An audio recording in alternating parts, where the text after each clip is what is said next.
Hey everybody, Nick here, and today I got a disassembly for you of this little guy right here. This is the Golphers Wichita, which is a very strange knife in that, well, to start with, you got a blade here, but you also have a divot tool, and you have a very unique pivot shield, which also serves as a removable ball marker. So I'm very curious to see how this thing is put together, and let's go on ahead and take it apart. But before we go any further, let's realize we are roughly dead centered, which is good. The action on this guy is very slow, and the action on the blade itself is actually feeling a little tight too. So I might be able to do a little better there too. But yeah, let's go on ahead and take it apart. I'm going to start off with removing the ball marker, which is the first time I have ever uttered those words during a knife disassembly. Next thing is, just to give you my inner monologue here, I think I'm going to be removing this screw and this screw, but I bet there's also another screw back here that's hidden underneath this G10. So, pardon me. So I think I'll have to remove this as well as this, to be able to really take this guy apart. But we'll start off here. And I know that I need to go to this side because the other side isn't tooled. So let's go on ahead and take this out. A little bit of thread locker in there, but nothing too bad. Okay, a lot of thread locker in there, but nothing too bad. And it's nice that the screw's not going to fall off. So there is that. And then I'll go ahead and I'll remove this guy in the back here.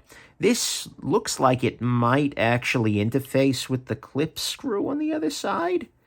Not 100% sure. No, probably not, unless the clip screw has a barrel that goes all the way through. Okay. And it's not coming loose, and in fact, it's not looser at all. So that's making me think that I got to get up in here. So these last two screws were Torx T8 size drivers. This is a T6. Let's go on ahead and take that out. Now let's see what we've got under here.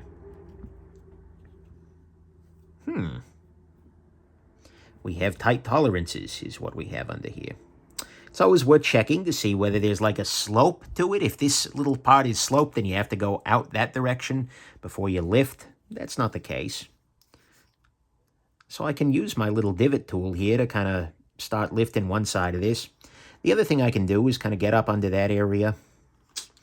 Is there something I'm not thinking about here? Is there an area, could there be another screw that I'm missing? I really don't think so. So given that, what I'm going to do is I'm going to use my little iFixit tool. And by the way, if you're curious about this or any of the other tools I'm using, go ahead and check out nickshabazz.com/tools. This little pry tool is plastic, and it's designed to not, well, it's designed to break before you put too much force on anything. And there we go. That popped loose. So this was just very tightly seated around there. Oh, wow. Okay, no wonder things weren't coming apart. There is not just one more screw under here. There is 1, 2, 3, 4 different screws underneath here holding this bit on to the knife. What we do see is phosphor bronze washers on the pivot tool here, which is a divot tool, that is, which is neat. And let's go ahead and continue disassembling. So then, I know for a fact that in order to remove this scale, I'll need to get these 4 screws out. So I'll go ahead and I'll start doing that. I'm using a little desk mat here that is, you can see it's got little areas up there, so I kind of know that this is going to be 1, 2, 3, 4.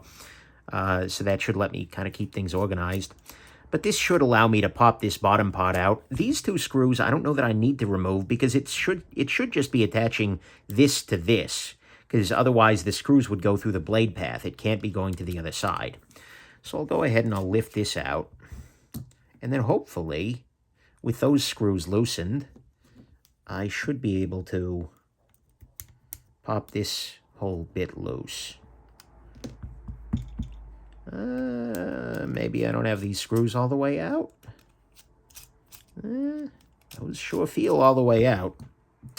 I am being very reluctant here to use a whole lot of force, right? A little bits of tapping and whatnot isn't going to hurt anything, but I don't want to get in here and start prying. Yeah, in fact, look, I can see the back side of this screw going to the other side here. So that shouldn't be my issue here at all. I'll go ahead and take the blade out and get that out of play here. Okay, see this? We're starting to get a little bit of gap here, which is good. I'm working my way up gently here. Not using that much in the way of force. I'm just kind of getting it working. I'm going to use this little spudger tool here again. Get up in there. Okay, yeah, we're just popping loose. Gently, slowly, but surely. There we go. Good. And once I got these guys loose here, wow, those are surprisingly long screws. Oh, they're going straight into the tie on the other side. All right, or is this tie or is this steel? Let's find out, shall we? That would be steel. Just some magnets I keep nearby. Okay, so that's lifted off now. Is the backside still attached to something? No. Okay. So yeah, indeed, these are screwing into the other side there. This is a surprisingly complex little knife in a lot of ways. And Eric Oak's design actually should tell us exactly why. He's a very well-known and very well-respected custom maker. So let's go on ahead and continue popping this guy off. Neat. So, what we got here is a set of steel liners, steel blade. I'm going ahead and just cleaning things off. There is a little bit of a burr on the back side of that. And I'm just going to go on ahead and knock that down real quick. I'm using a Spyderco Golden Stone. And just kind of doing that. That is almost there. The reason I'm knocking that down is not so much because it poses any functional issue for the knife, but because a little sharp burr like that could actually be, that could cut you up a little bit as you're working on it. So I just want to remove that. There we go. And we're removed. Easy peasy, lemon squeezy. Let's go on ahead and continue the cleanup process.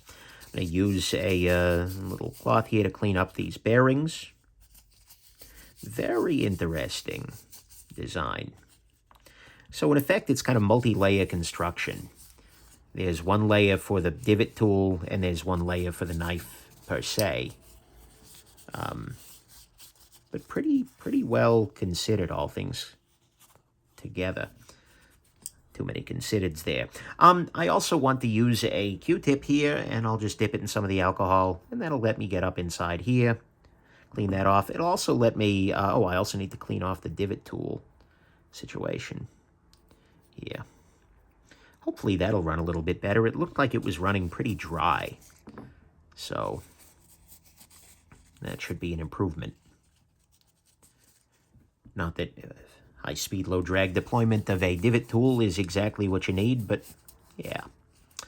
I have on many occasions said that I appreciate knives that are specialists, if you will.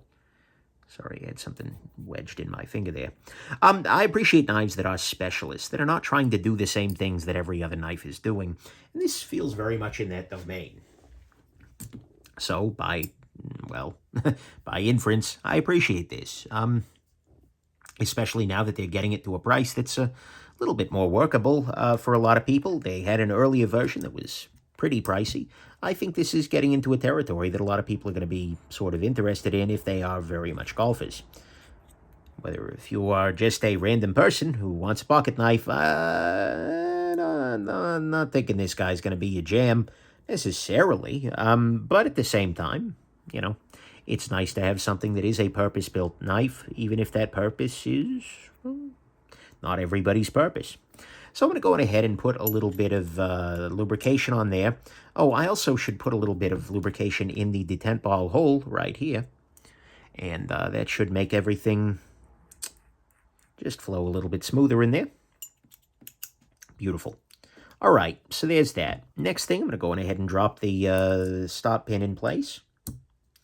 Next thing, I'm going to put the back spacer in rough place. I'll drop a little bit of lubrication into here. That was not a little bit, that was a great deal. Welcome to Exxon Shabazz. All right, I need to actually wipe off this part if I didn't already. And then what I'm going to do is I'm going to go ahead and I'm just going to apply some thread locker directly to the back of these. So like with these in place, I'll just do dink, dink, and dink. Get a little bit on there.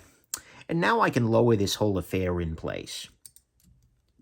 So the goal here is going to be first to spear the back spacer, which I have now done, and then to gently and vertically, meaning that, you know, no one side goes down quicker than the other, reseat everything into position. And it looks like I've now done that, which is nice. I tell you what, one thing I don't understand here is why there is this extra screw right here. I don't get that one. That doesn't make a lot of sense. It's the stop pin for the this guy. Okay, that's my bet. Yeah, why? I kept wondering, why do I have this little tiny screw that lives right in that hole? And the answer is it's the damn stop pin for the divot tool. It's sticking up it doesn't put two things together. It just stops the divot tool from moving on the other side. I bet that's the case. So I'll go ahead and I'll put this guy, and we can see one of the washers has a little cutout on it. There's a little kind of cookie bite out of it. See that? And so I'm going to go ahead and seat it such that the cookie bite... okay, that doesn't look like it actually interacts, but all right, whatever. And so, yeah, now I'm going to go ahead and put some thread locker on here. I'll zoom you back out a little bit. Put a little bit of, not thread locker, that would be a bad idea. No, I'll put a little bit of lubrication on there. Yeah, see, look, that's the stop pin. And then on the other side, it's the stop pin as well. That's why. Smart. The design, not the person doing this video. Very different. But okay, and actually, is there anything else I need to be doing? I can put a little bit of... There we go. Okay, next up, I need to reinstall this liner here. Do I do that before or after the pivot? Does it matter? It doesn't matter. It does matter in the sense that I actually want to reinstall the pivot first. The reason that I want to do that is because right now my backspacer screws are exposed. So that'll let me adjust the centering if anything comes up. And I can put oh God, that's going to be fun to get back in place. These magnets badly want to grab this pivot. So I'm going to go ahead and first I'll run this pivot through this fabric here, and that'll kind of just take off a little bit of the thread locker and degunk the threads a bit.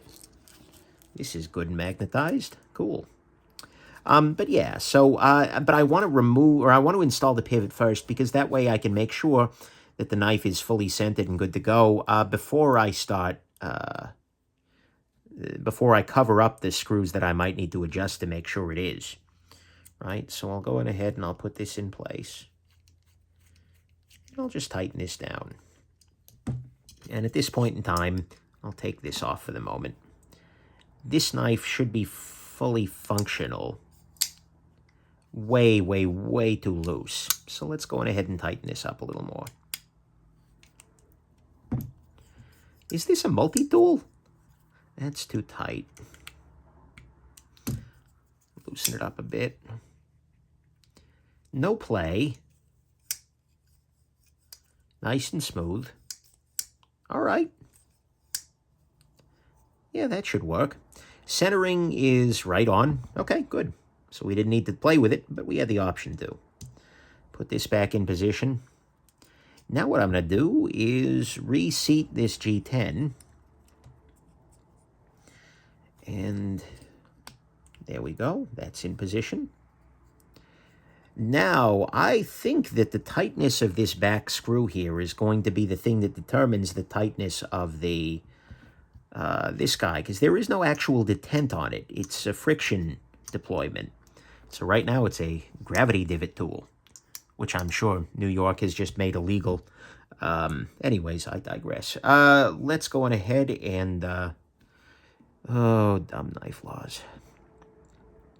Let's go on ahead and tighten this back up here.